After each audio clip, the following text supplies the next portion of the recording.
Welcome to Leadership and People. This is a series that pulls back the curtain on leadership by interviewing CEOs, senior executives, and entrepreneurs who have had large exits.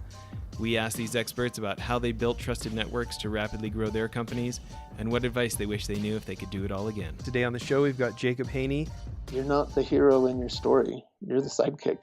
Most brands get that wrong and try to put themselves up as the hero when really it's about your audience's perspective. They need to be the hero, and how do you support them in getting to their quest or their, across the finish line. CEO of Isumo Storytelling Agency. Did I say that right? Story Agency. Agency. So for everybody who doesn't know the difference or talk about the branding there, why refer yourselves as a story agency? Yeah, I think, there's a lot of things that, with the production company, I think the focus is on the equipment and the tools and the deliverables. And what we found in terms of what our clients chose us for and where we added the most value was everything outside of that as well. So it was everything before the camera started rolling, and really we had clients tell us, you're asking questions that I wish my agency of record would ask, or and we tend to be really deep in terms of that, of like getting to brand's why and who they want to be when they grow up, and what their why they deserve to exist on the planet, and understanding who they are before we talk about what camera we're going to bring or what, so in a way the productions was too focused on just the technical video side, and really it's about crystallizing people's story and then using a megaphone to blast that to the world. Yeah. Well, when you think about the last dozen years you've run this company and how you've gotten to work with such big clients like Goldman Sachs and the Vatican and the Holt Prize and these folks, what do you attribute that to? Oh, that's a good question. I think there's, the simple answer is all of them came from relationships.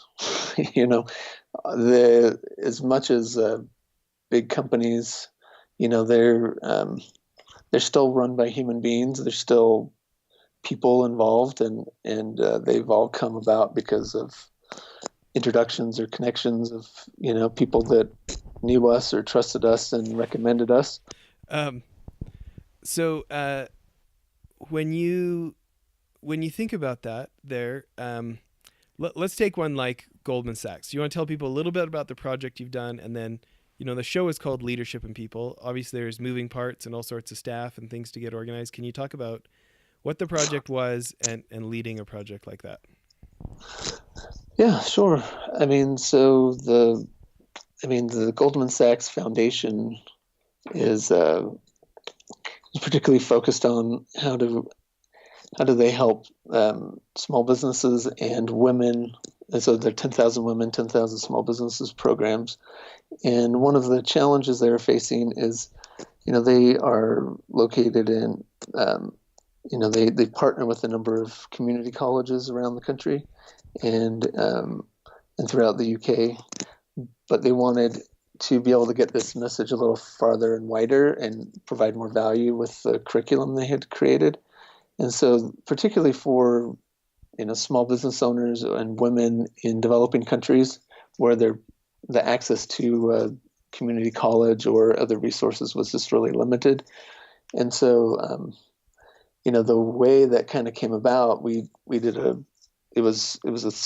actually a small little project for a client locally who got invited back to Goldman Sachs in New York to present, and she showed the video that we created, and they, because of that, invited us to bid on the project, and we won the bid. But it was all because of one that was a project we could have done in our sleep, but they were impressed enough to think, okay, well, it was it had a bit of a novel delivery with video cards in some ways that we designed the mailers to, tell their story when they, open the card and other things. But it was nothing revolutionary, but it was the right person making that connection and having a recommendation from our client, at the right time. And they invited us to bid. So Yeah. that was kind of the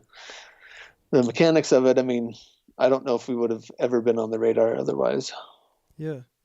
So when you think about, as you and I have talked about that project before, and like these big projects ends up in the hundreds of thousands of dollars. When you think about leading that, what do you feel like are what's kind of your leadership methodology of, you got to get a lot of humans to cooperate. You got to there's a bunch of things that go into anything creative, and especially for an organization of that caliber, there's obviously a certain production quality and a certain brand identity, brand voice that I'm sure they wanted matched. Or can you just tell us a little bit about uh, your leadership philosophy when you've got all those kind of moving parts? Yeah, I mean, I think For some starters, of how many videos was it, or how many? yeah. Well, I can describe the scope Yeah, yeah, really quickly. So, I mean, the first they have 10 modules that they teach at the and like the community colleges currently, and so we were taking two of those, and really the first month and a half was going through and saying, okay, what makes sense to translate for an online delivery, and which things are really best left, in a one-on-one or a classroom setting, or and so particularly when it's messy or like undefined, that's particularly where you need more of a consultant and not just a technician. We went into it not knowing, is this going to be 15 videos? Is it going to be no videos and just an interactive website? So we really didn't have, we kind of went in platform agnostic and delivery agnostic in terms of like what the deliverables would be. And what we determined through that, I mean, we brought in an instructional designer that consulted on it to have that particular focus. But they ended up having two interactive games. There were four animations, four live action videos that some were scripted uh, and like filmed with actors, and the other ones were actual like participants from different places around the world sharing their experiences. So we went and filmed in London, and two places in India, and LA and Houston, to show, these principles apply to all sorts of all different businesses, and different sizes, different places around the world. And there were infographics, and there was a learning management system this was plugged into. So a lot of different pieces and different deliverables. But at the end of the day, they had to have a unified message. The story had to resonate and be cohesive throughout it. And so we didn't do the coding of the games, or building the website, or doing the instructional design of the content. But all of those pieces had to filter through what's the core story that they're trying to tell, and making sure that they all played together well. And so, it was, several $100,000 project over several months, and, a dozen different deliverables was kind of the, scope of that thing. And so when you think about that, traveling around the world, different folks, different skill sets, different deliverables, what's kind of your leadership philosophy for approaching what you do there? So, I don't know if I've ever thought of it that way, but I think, Or they're just like, what are some of the principles? What are some of the yeah, lessons that have done well for you? yeah, I think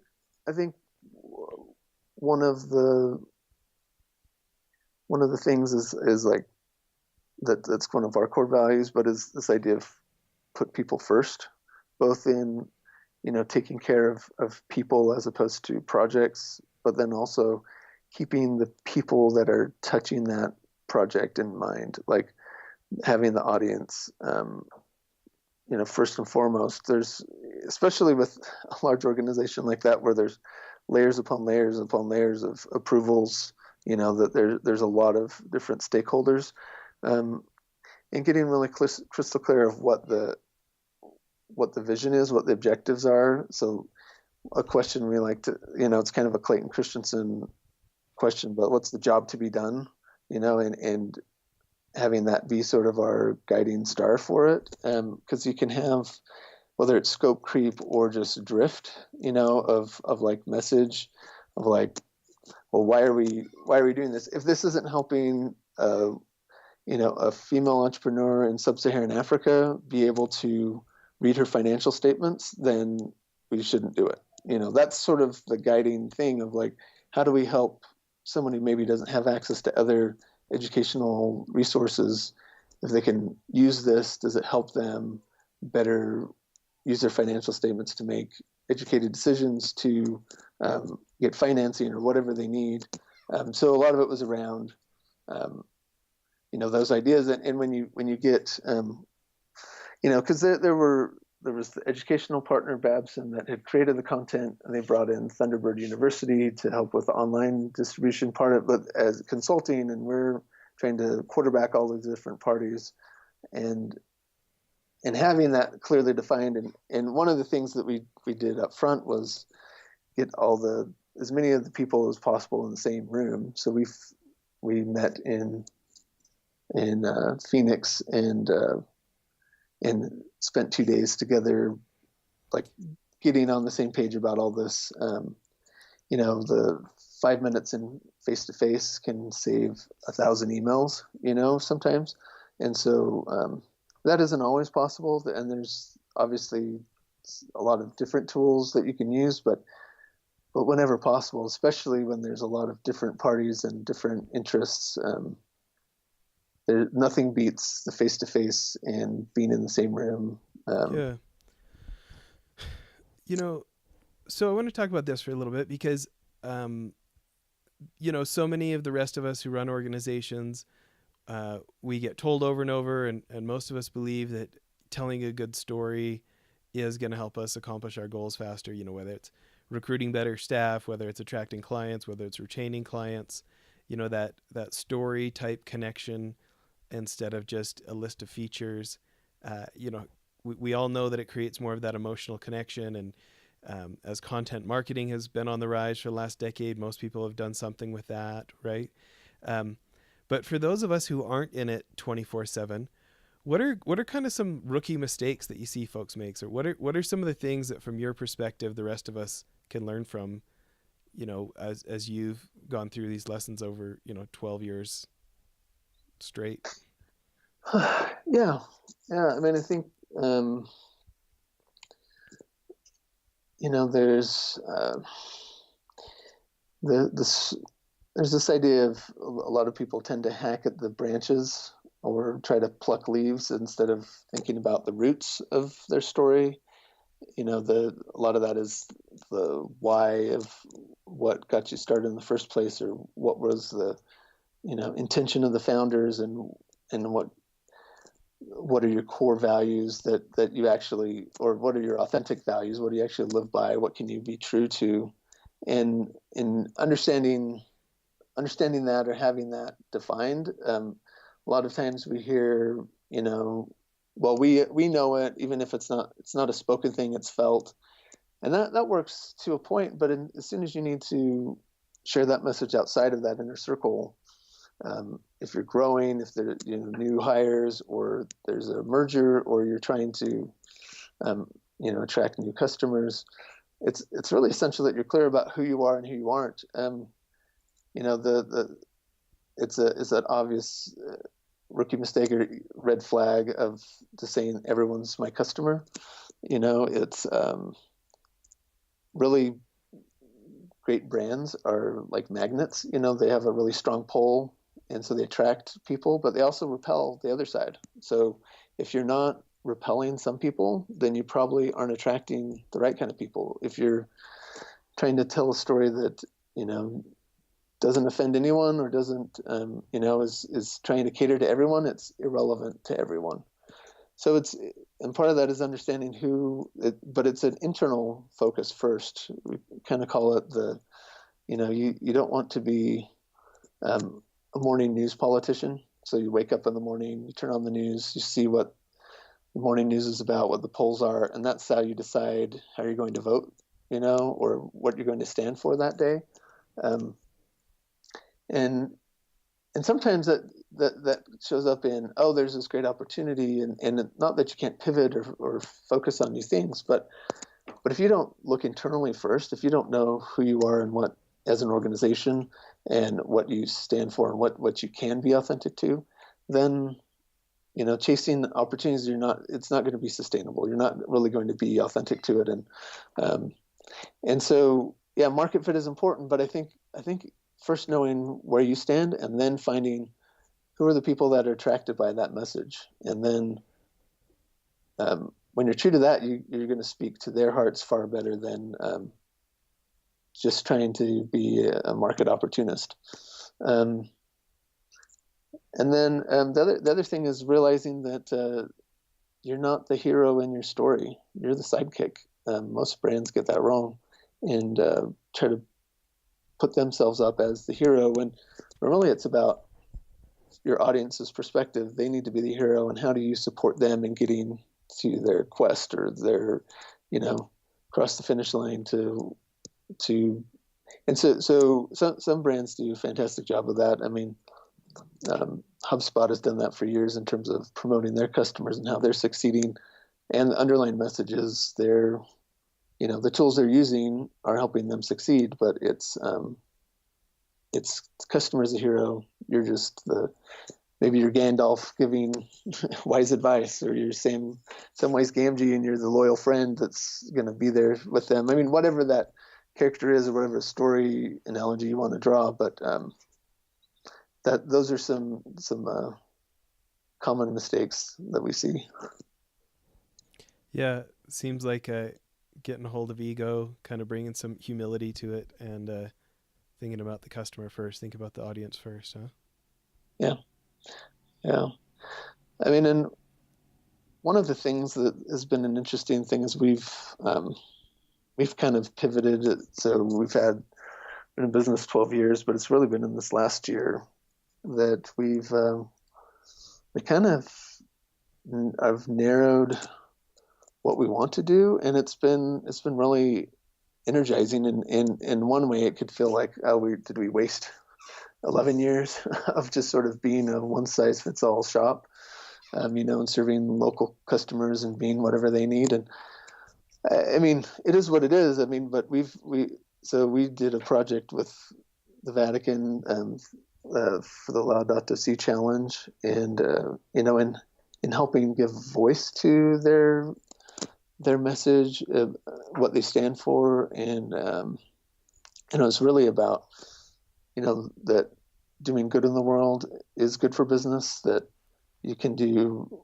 for profit and for good, and that they don't have to be mutually exclusive. And we've had this, you know, this false notion that we have to sort of, if you're going to succeed, you've got to, you know, treat people poorly, or you've got to rape and pillage the earth, or, you know, you've got to, it's this false dichotomy. And it's been really energizing transition to, you know, focus on for profit, for good, you know, cause brand, mission driven type organizations. And because what we found is, like, okay, we happen to be really good at that, and we love telling those kinds of stories. And then the market has rewarded us really well for that. And so it's sort of that, you know, hedgehog concept in Good to Great, of, you know, that Venn diagram of overlapping those things. And you know, that is fluid. You know what? But those pieces were always there.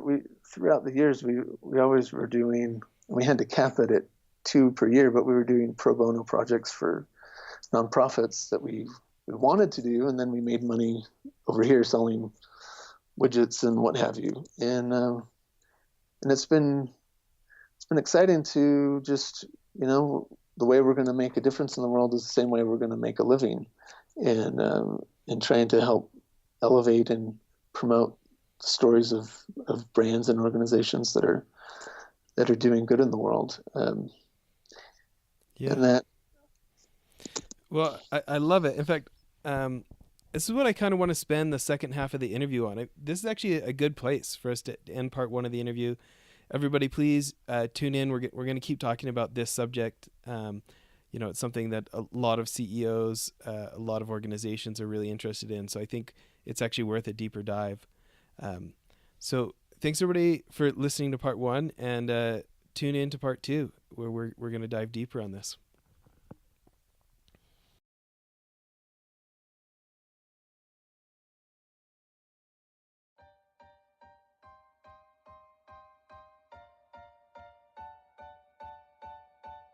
Hi, my name is Logan Wilkes and I'm the CEO of Corporate Alliance. A few years ago, I moved to San Diego to build a new market for us there. The biggest deterrent I had to success was I didn't know a soul. I often thought to myself, if I just had a thriving network or influence, this would go 100 times faster. To be honest with you, I had never felt so alone in my life because A, I didn't have an influence, and B, I didn't know anyone that was going through the same thing that I was. If you have ever felt like this and you are looking to grow your influence, join us at one of our upcoming events. You can check us out at corporatealliance.net and request an invite to one of our upcoming experiences.